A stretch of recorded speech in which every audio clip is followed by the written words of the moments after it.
Hi there, this is Doreen Velin. I want to thank you for joining me today. We're going to be actually creating leather today on canvas. Well, I got to tell you something. We were out dancing last night, and it was country western, and the women all got up and did line dancing. And I was too scared to do it, and got a bum knee anyway, so getting too old, you know. But anyway, it was I think it's called slap leather. It's one of the moves in line dancing. So I thought, oh, wouldn't it be fun to actually make a leather background? You could do anything with it after that. You could even press flowers and glue them on it. You could take a newspaper or cut magazine pictures. So yeah, I get kind of crazy in my retired days. So this would be the background.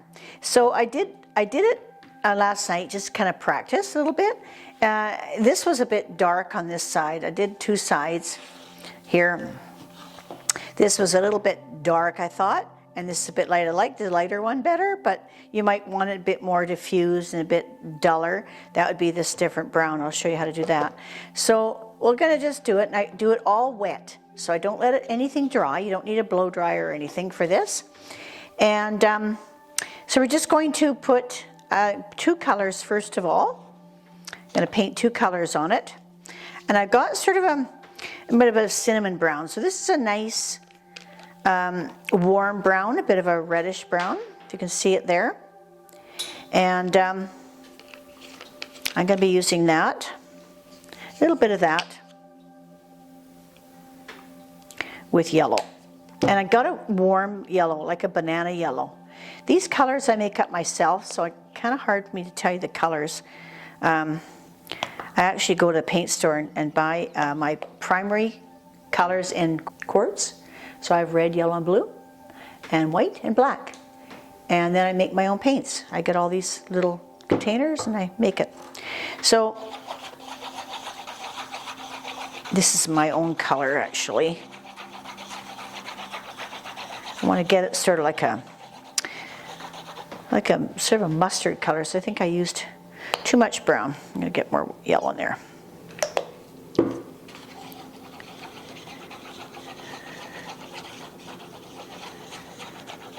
This is more of a tan. This is actually better, the color I had last night. It's very close. So I'm just going to paint it all with it. And just use that brush. Let's use this brush here. Just going to paint it all, put lots on. I want it nice and wet, nice and sloppy wet.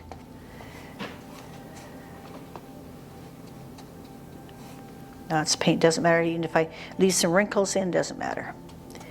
Doesn't matter if you have lines, go for it. It's going to be like leather, so. Actually, I'm also going to show a picture of cork. They'll be put on, maybe you could do that now, as a still picture of cork. Now this is actually cork, the still picture. Okay, so the cork has a little bit more interest to it than leather. So I'm going to be doing it more towards the cork look, which would be like an interesting leather type thing. So leather, cork, just make it a little bit more subtle if you want leather. And the cork has a little bit more interesting detail in it.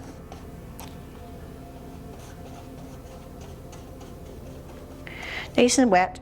I'm using all my paint here. Try to make it nice and wet. Put it all on there. Just gob it on.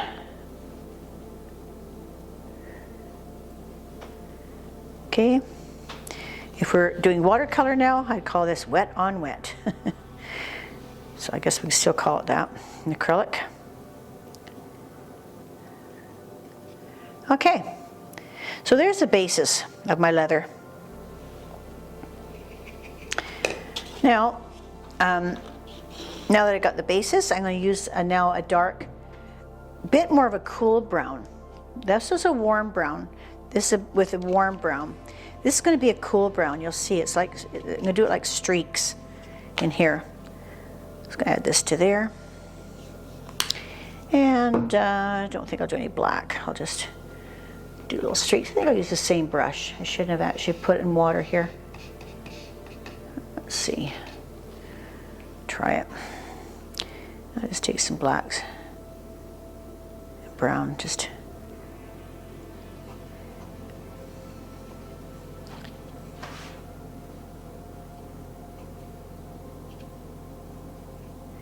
Don't want to go right across the canvas.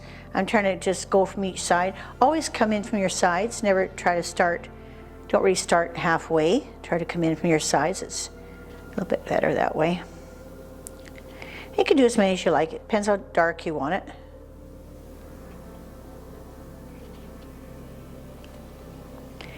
Now I'll take the bit of the yellow again.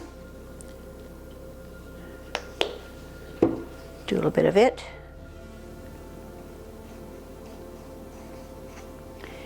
Just do a little, I'm using a very, very light touch on this. Hardly touching the canvas. Trying to keep it really, really light.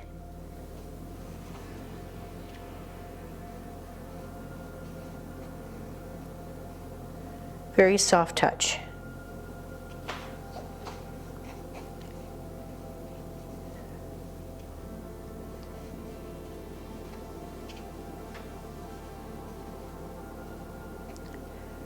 Don't want too yellowy there. Get rid of that yellow look. Just trying to blend it in. Don't want too much yellow there. You can use this for wood grain too. Actually, to me, it looks like it has got a bit of a, you could use this for like a wood grain effect, because it looks like it could be that too. So it's a good idea if you want to say, do some flowers in front of wood, or even if you press flowers, like, you know what looks really nice in front of here is those purple asters with all the little tiny, tiny petals. They are so beautifully pressed. Just take a big, I don't know if you have telephone books anymore. We don't have telephone books anymore. But old magazines, and put under something heavy, and the purple or blue asters would be beautiful in front of this kind of color. So this is fun to do. Gives you something to do. Especially in the summer when, you know, you can gather those flowers in the summertime, press them, and then the winter when it's cold and drizzly, at least around here we get a lot of cold and drizzly weather, then you could do a lot of flowers and glue the flowers on canvases, or even on cards, greeting cards. Endless, endless. I'm going to use a Payne's Gray. I'm using a little Payne's Gray here. It might be too dark. We'll just see. We'll just see. It's a blue. Just a touch of blue. So I want just a touch in my brown. Just a touch. Let's try this. There gives me the black. So there's the nice grayish tone.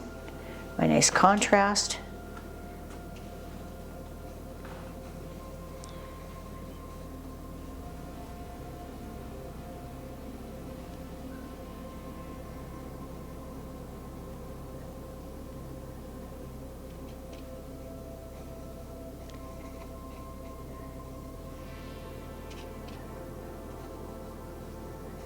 If you're doing this for making wood, this is actually really important to use a little bit of Payne's Gray.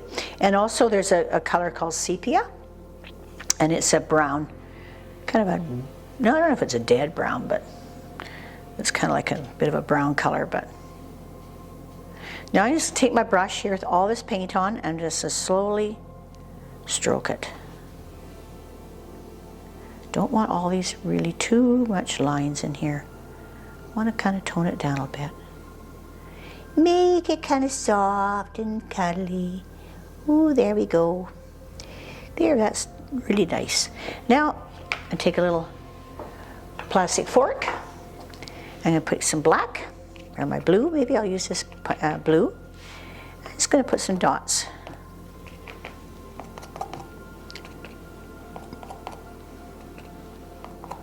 Why are we doing dots? It just wrecks it. I know, it looks like I'm doing that, but wait till you see what I do with it. Have some patience, my dear.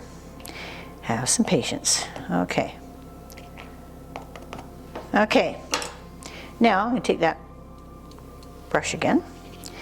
I'm going to just use on the side here, just going to pull that in.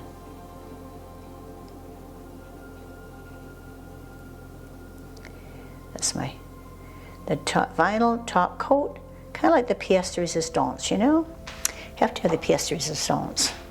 That goes with the cafe latte or a glass of wine for the afternoon.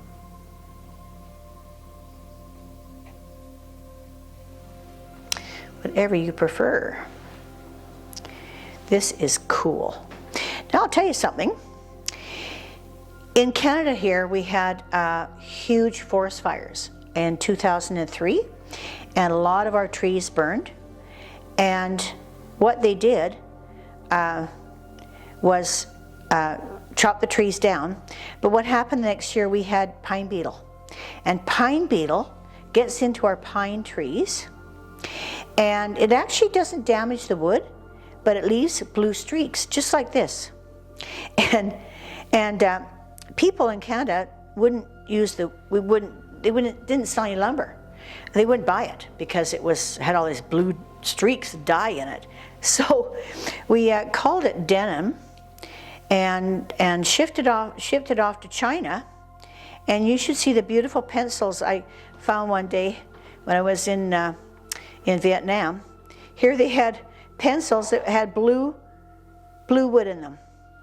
And I thought, there's our pine beetle from Canada. And nobody'd even know. And they used the word like denim.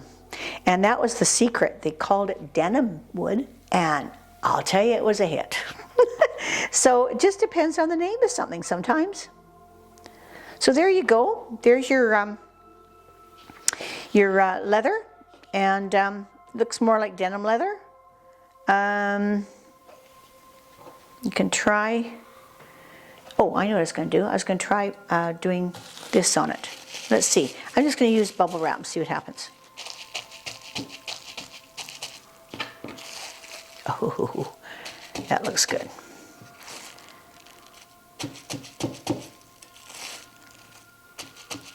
That looks better.